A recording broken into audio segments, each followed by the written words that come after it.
Welcome back to Movie Recap. Today I'm gonna show you a 2021 Chinese epic war film called The Battle at Lake Changjin. Spoilers ahead. Sit back, relax, and enjoy the video.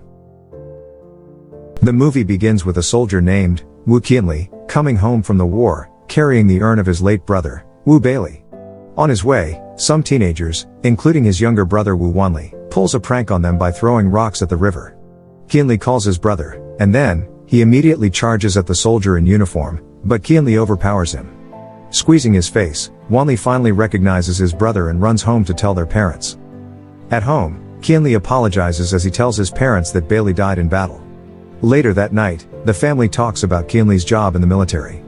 According to him, he's the company commander, leading about 150 people. He then tells them that the government allotted them a piece of land. Qianli promises his parents that he will build them a house. Upon learning that he still needs to leave, his mother becomes worried, but Qianli assures her that the war is over, and there is no battle anymore. Afterward, he lets his brother hold his gun, when suddenly, soldiers arrive in their village, telling Qianli that his leave is cancelled. The next day, Wanli tells his brother that he wants to go with him, but Qianli refuses, telling him that according to Bailey, the two of them are enough to fight for the family. Then, the scene cuts to the 15th of September year 1950, when the Battle of Incheon is currently taking place.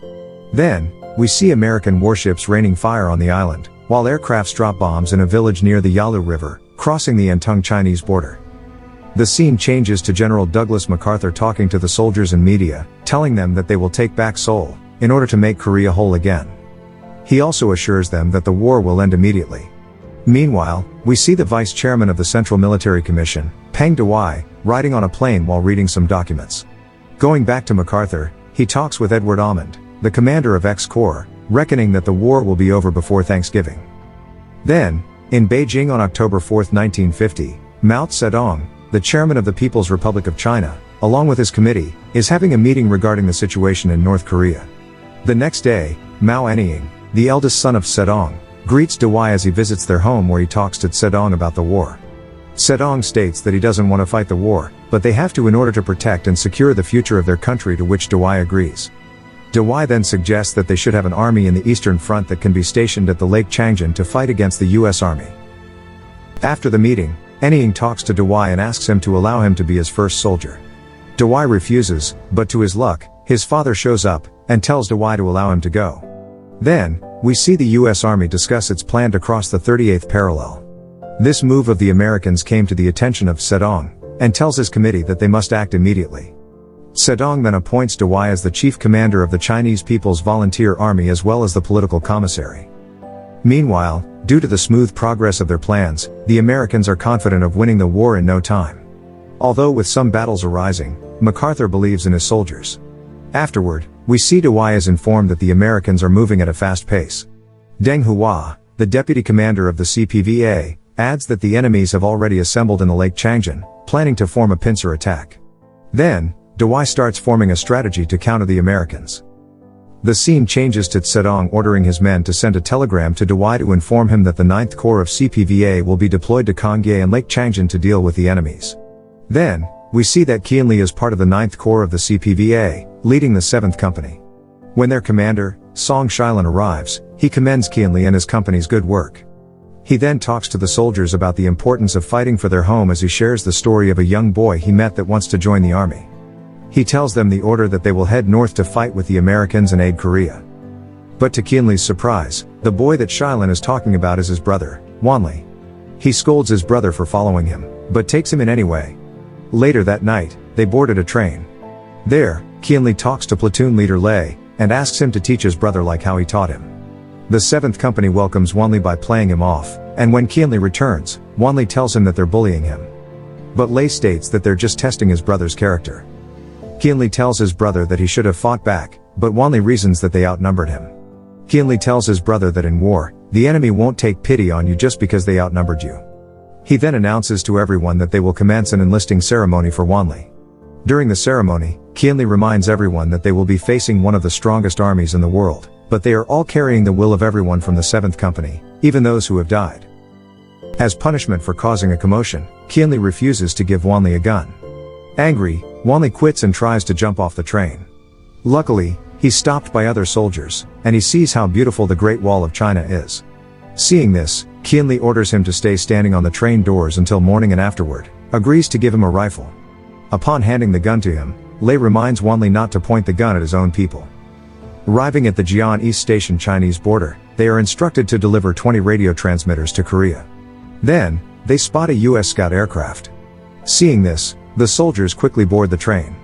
Just when they cross the Yalu River Bridge on the China-Korea border, the train needs to stop because there was an ongoing repair on the tracks.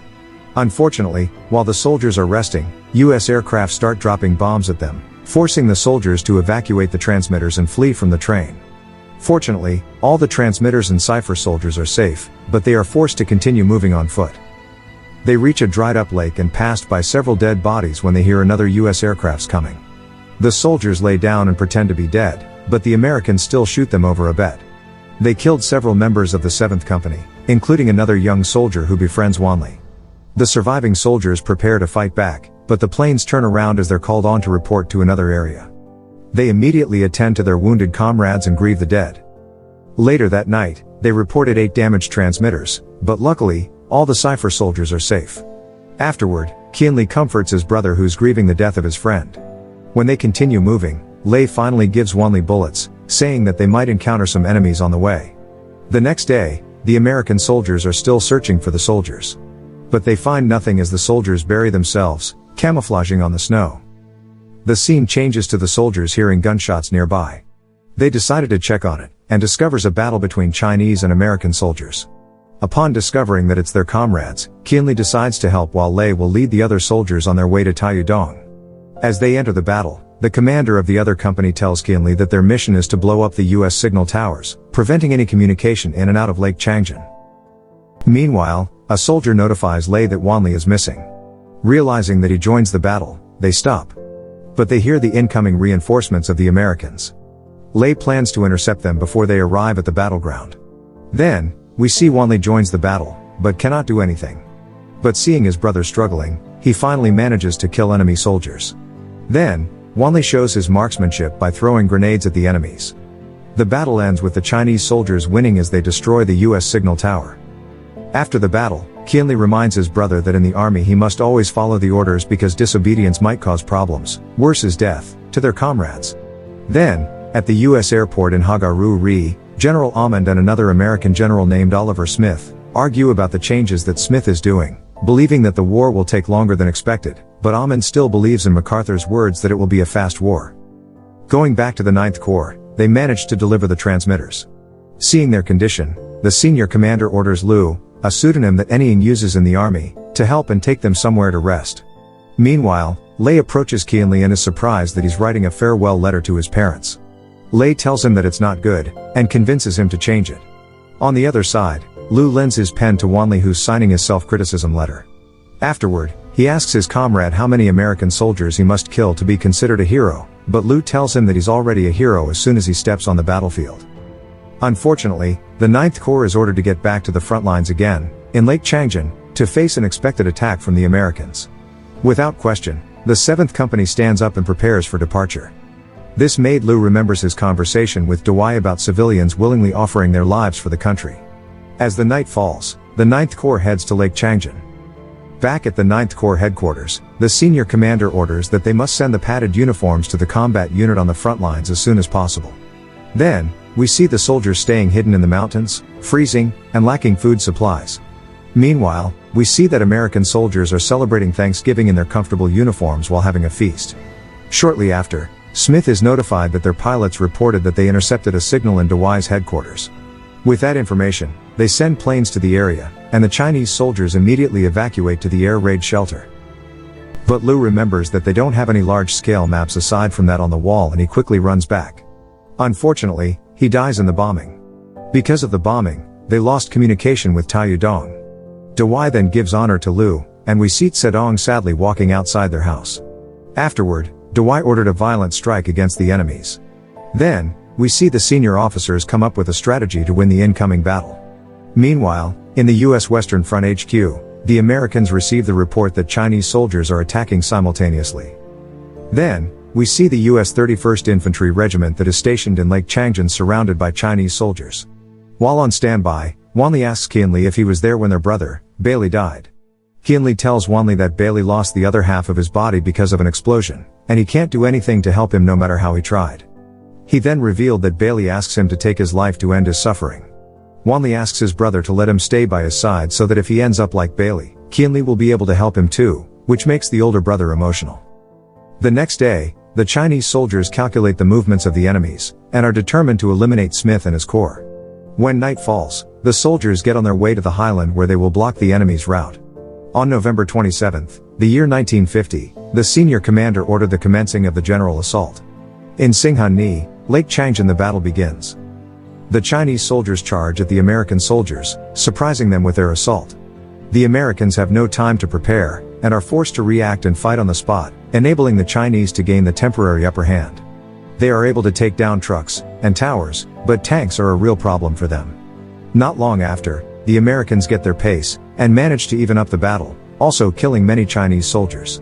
Qianli manages to destroy a tank after attaching a bomb to it. Meanwhile, Wanli also manages to destroy another one after he throws a grenade inside the tank. General McLean, the commander of the 31st Infantry Regiment, orders a full retreat. But Qianli manages to shoot McLean, fatally wounding him. Wanli then arrives and is about to execute McLean, but his brother stops him. Afterward, the Chinese soldiers begin wrapping up the place when the enemy reinforcements arrive. A soldier manages to take down an aircraft, but it successfully drops a smoke marker. Thinking quickly, Lei puts it into a truck, and drives alongside the retreating US soldiers. The aircraft then mistakenly attack their own troops, but Lei is also killed in the process. His comrades attend to him, granting his death wish not to be left alone.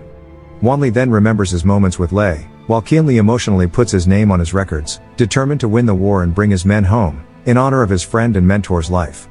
Then, we see different battles between the Chinese and American armies where the Americans are forced to retreat due to the overwhelmed and simultaneous attacks of the Chinese army.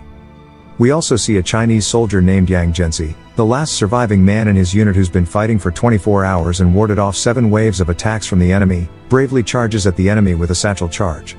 Meanwhile, the 1st Division of US Marine is retreating towards the Hungnam port when they come across Chinese soldiers that are frozen to death on their post. Smith salutes them while thinking that fighting against men with strong will like those of the Chinese, they, the Americans, are not ordained to win. In an on-screen narration, it is stated that on December 24 of the year 1950, 105,000 soldiers of the US 10th Corps evacuated from the Hungnam harbor. The Battle of the Lake Changjin is said to set a perfect example for annihilating a US reinforced regiment during the war to resist US aggression and to aid Korea. We then see in the background the wounded soldiers and a pile of dog tags that belong to the fallen. Meanwhile, General MacArthur is silently seating alone, defeated. As the Americans evacuate through their ships, the victorious Chinese soldiers are all cheering on the shore, raising and waving their guns and flags. The movie ends with a caption that states the great spirit from the war remains timeless. The mighty martyrs of the PVA will never be forgotten. Thank you for watching. Subscribe for more videos like this to help the channel out. Have a nice day.